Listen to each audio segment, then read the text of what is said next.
chat page.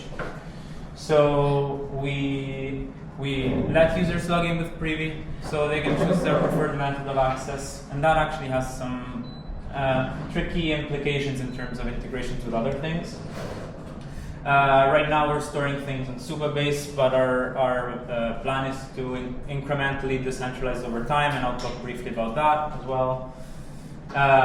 We are fetching data about your on-chain graph from Airstack, as well as accessing the Talent Protocol API to get, you can see at the bottom, you can set your talent score.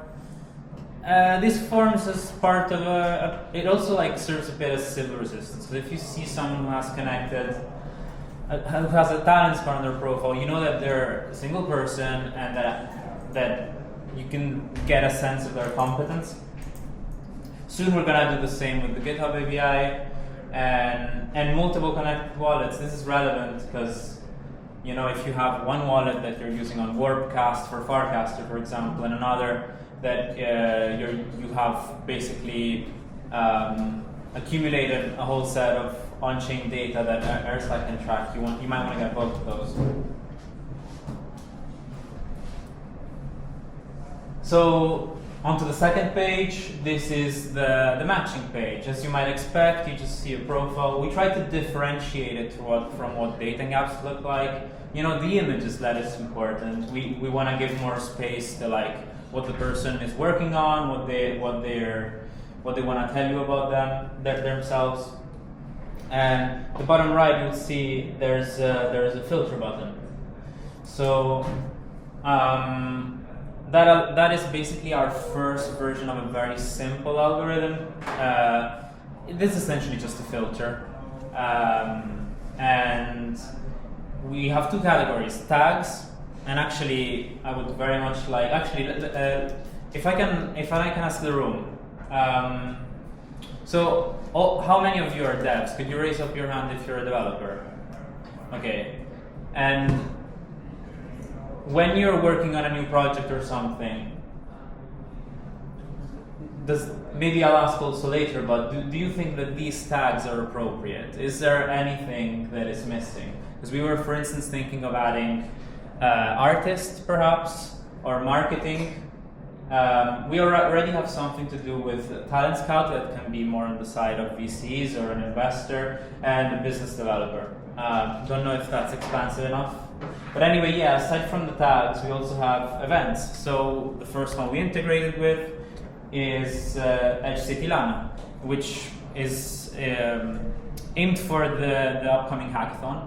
So we did an integration with Cursive, who did, Vivek presented earlier. They did these NFC chips on the bracelet that everyone at Edge City has.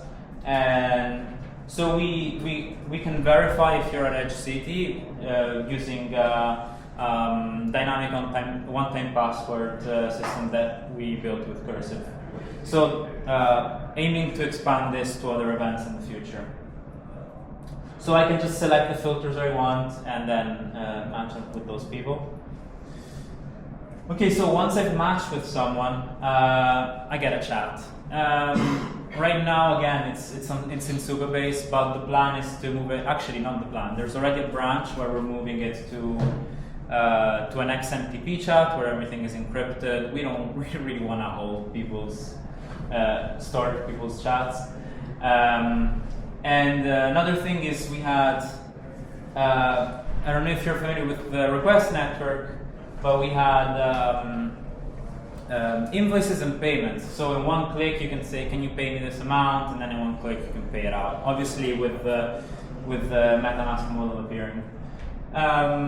We had to remove it temporarily because, partly because of some Privy conflict while we've been giving priority to that, but also once we move to XMTP, everything will have to be redone. So right now it's not live. But it's a very simple chat, and it's only 2 people, because we expect people to move to Telegram anyway. At the end of the day, once you match to find a person, you move to Telegram, probably, in this sector, right? I would say this right now it's in rapid evolution, so it's changing a lot all the time, but it's working, and we want to encourage people to use it, especially for the Edge City Lana Hackathon. So yeah, if you're planning to join that, it's starting tomorrow, I think. Yeah, feel free to check it out. And here I've got the website and the Twitter link. Thank you.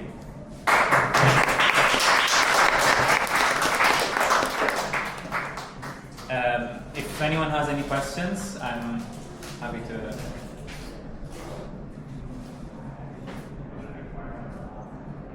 Was quite clear then. I was actually going to say you can include cryptography engineering on the options. I think that's a big enough category. Right. Would it be cryptography, or would it be like security? Yeah. That's interesting how to funnel it. Yeah. I agree. Can I ask you? Is a lot of people here working on cryptography, or no? Yeah, a bit. And is it mainly ZK or also like FHE, other things? MPC, I don't know. Is it mainly zero knowledge? All of it. All of it. Thank you. There was someone else who wanted to ask something?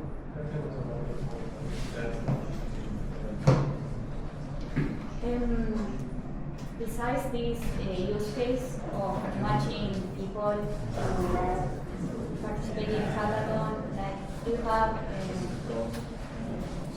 more use cases in your roadmap? I think the goal is to not move in that direction until we actually have a lot of users in this very thin slice of market. You know, like, so that we can focus, because it impacts the design decisions. You know, already, if you go for hackathons that are not Web3 hackathons, then you cannot expect people to have a talent passport, to have,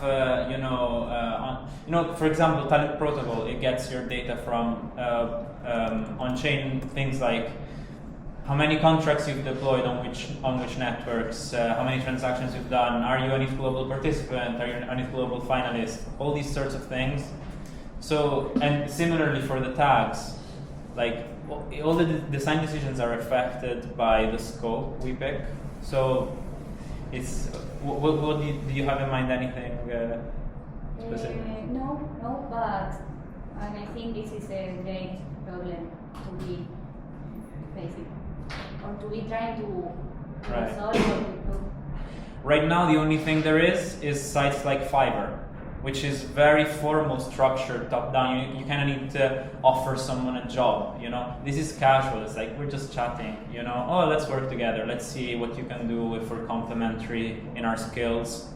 So it's much more relaxed than, you know, I'm hiring you. Yeah. Right. Okay, thank you.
Well, hello everyone. I'm Ricky from PSE. I work in the MPC research team. So it's a small part of the research team of PSE, which focused on MPC related topics. I will be fast. Okay, I will just. How much is like 10 minutes? Okay, 10 minutes. Okay, at first I will introduce the concept of MPC very quickly with an example. Of course, MPC is all about privacy. This is the main thing that we want when we're doing MPC. So, quick example with our friend Doge. There's nothing against OpenAI or any of their products. Just, you can replace that with your favorite tech monopoly. Okay, there. Okay, it's the same for everyone.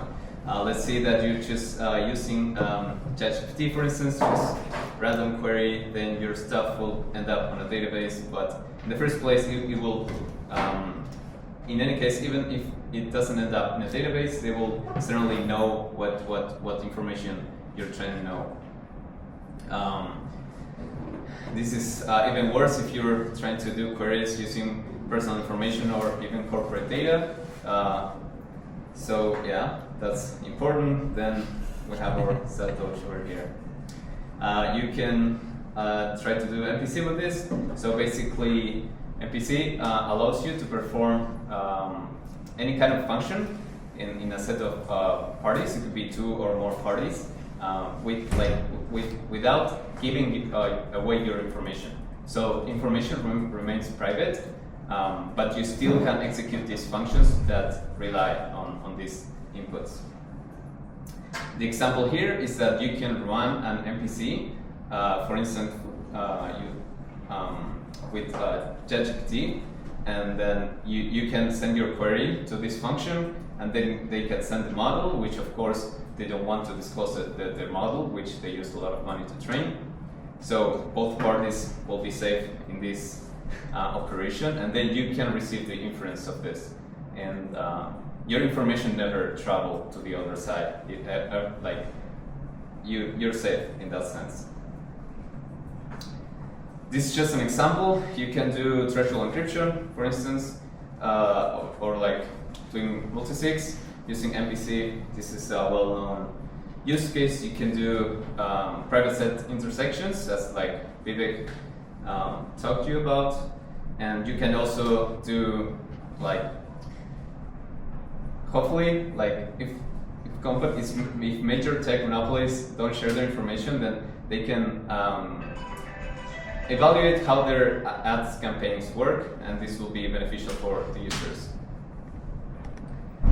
You can also do trusted setups. An example of this is like the famous KCG ceremony for Ethereum. So yeah, that's the intro I wanted to do regarding MPC. More about our team. So this is the new website, I guess, of PSE. Now projects are updated here, so you can like search for like what every team is doing. And this is our team. So I will go through the last 2 topics here, which is there is ongoing explorations on publicly verifiable Garbled circuits. So I'm not so familiar with this, but one of the aspects that they're researching is vector oblivious linear evaluation, and then authenticated garbling. There's nothing public on that, as far as I know, but come to me, I can direct you to the people researching these topics. And then extractable witness encryption for KCG commitments. So this is a witness encryption implemented specific case for KCG, which allows you to perform oblivious transfer in a more performant way. This is actually what I'm working on right now. So it's a library that you can feel free to use, or again, you can talk to me regarding this. Other than that, I would say the jewel of PSE regarding MPC is the MPC library. This is not our work, this is work of TLS Notary team, but it is basically a Rust library to perform MPC, which is actually being used by TLS Notary. Other than this, the other side of our research is in accessibility or tooling for MPC, which I will let Russell come here and talk to us about this. Yeah. So I was already actually giving a talk here as well for tooling, how can we build MPC apps. So for now I think we have 2 apps that it's like Circom MPC and Summon and TypeScript MPC project. So Circom MPC project is basically a fork of ZK famous ZK DSL called Circom, and we basically changed it to generate different output. Basically, it generates universal MPC output called Bristol fashion format. Yeah, and then it's possible to take this output and translate it to whatever backend you want to use. For example, it might be MPZ or MPSPDS library. Yes. Yeah, MPSPDS library. Yeah, and this project, Circom MPSPDS, is basically combining front-end part, like the compiler, and MPSPDS, the backend. So what we did, so one of the reasons why we took Circom is that it's user-friendly, developer-friendly, and also it already contains a lot of circuits implemented. So for example, we have this circuits for ZKML in CircomLib.ml, and we basically took these circuits, we almost didn't change anything, and we are able, for example, to run ML circuits in MPC, specifically with MPSPDS backend. Yeah, you can check out the repo here. Then qualify and Summon? Yeah, it's not my work specifically. It's also our team member, our teammate, Andrew. Vivek also were mentioning this project as well, like a few 20 minutes ago, 30 minutes ago. It's a project called Summon. It's basically a project to compile TypeScript-like syntax to, I think, also like Boolean service, right? Yeah. You cannot put. So it's like, solving the identical problem as well as Circom MVC project. But it's also like user-friendly way to describe your circuits, basically. Yeah, that's our ongoing work. Feel free to reach out. And that's it. Thank you.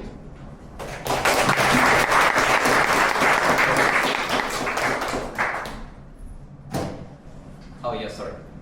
Yeah, I'm really interested in just a general MVC research question about, I saw oblivious linear evaluation somewhere in the document.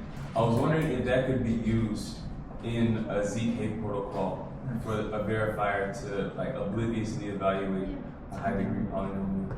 Yeah, I'm really not certain about this. Particularly, vector oblivious linear evaluations being done by Grantee in our team. Okay. But happy to Is connect with the them. Yeah. library open source? I don't know if there is an implementation about this. I think it's just research so Okay. far. Yes, Okay. on our side, right? I'm pretty sure there is another already implementations, but yeah. Okay, cool.